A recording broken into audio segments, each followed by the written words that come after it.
السلام علیکم سامعین، آج ہم آپ کو بتائیں گے 8 پاکستانی گاؤں جن کی حیرت انگیز خصوصیات جان کر آپ کا سر بھی فخر سے بلند ہو جائے گا، اور آپ جان کر شاید حیران ہوں کہ پاکستان میں 8 دیہات ایسے بھی ہیں جو پورے ملک کے لیے مشعل راہ ہیں۔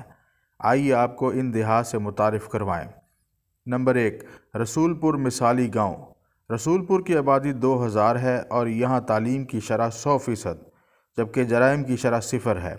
اس گاؤں کا ہر بچہ اسکول جاتا ہے اور یہاں 2 ہائی سکول ہیں۔ نمبر 2، مامو کانجن۔ مامو کانجن کی آبادی 10,000 کے لگ بھگ ہے اور اس گاؤں کی خاص بات یہ ہے کہ یہاں کوئی بھی سگریٹ نہیں پیتا۔ اس گاؤں میں ایک عالیشان مسجد ہے، باقی تمام مساجد نے اپنے اسپیکر اسی مسجد سے جوڑ رکھے ہیں۔ اسی طرح اس مسجد میں دی جانے والی اذان باقی مساجد کے لاؤڈ سپیکر سے بھی سنائی دیتی ہے۔ ایک ہی وقت میں اذان دینے کے لیے اس سے بہتر اور کوئی طریقہ نہیں ہو سکتا۔ نمبر 3، عالمپور گوندالا۔ عالمپور گوندالا پاکستان کا وہ منفرد گاؤں ہے جس کے ہر گھر کا کم و بیش ایک باشندہ دوہری شہریت رکھتا ہے۔ اس گاؤں کی بنیاد عالم نامی شخص نے رکھی اور اس نے اپنے گاؤں کے لوگوں کی زندگی سنوارنے کے لیے مثالی اقدام اٹھائے۔ سن 70 کی دہائی میں اس نے کوشش کر کے گاؤں کے لوگوں کو یورپین ممالک خصوصاً ناروے بھیجنا شروع کیا۔ آج اس گاؤں میں 200 گھر موجود ہیں اور ہر گھر کا کوئی نہ کوئی باسی دوہری شہریت رکھتا ہے۔ نمبر 4، بستی تبو۔ صادق آباد کے گاؤں بستی تبو کی خصوصیت یہ ہے کہ وہ اپنے تمام مسائل اپنی مدد آپ کے تحت حل کرتے ہیں اور اس کے لیے حکومت سے کوئی مدد نہیں مانگتے۔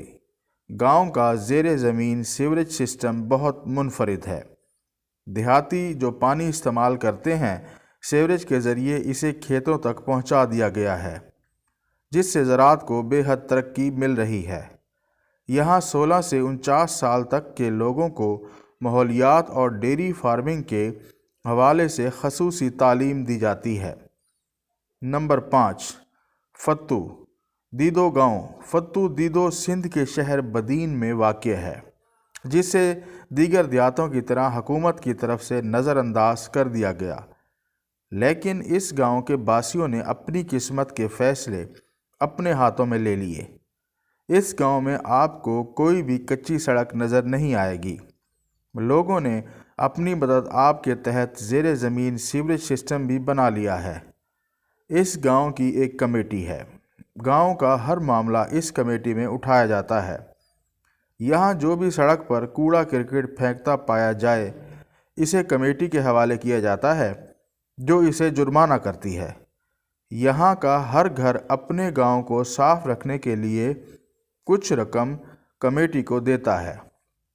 نمبر 6، احسان پور۔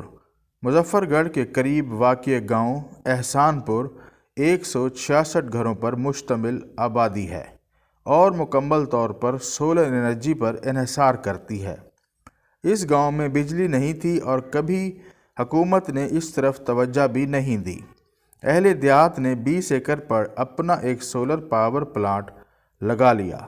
نمبر 7، ضلع اٹک کا ایک گاؤں ڈھوک اتو بھی مکمل طور پر سولر انرجی استعمال کر رہا ہے۔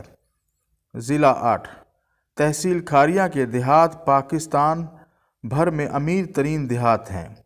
یہاں کے لوگوں کی اکثریت بیرون ملک مقیم ہے۔ یہاں بیرون ملک جانے کی شرح اس قدر زیادہ ہے کہ اسے لوگ کھاریا کو چھوٹے ناروے کہتے ہیں، کیونکہ یہاں کے زیادہ تر لوگ ناروے میں رہتے ہیں۔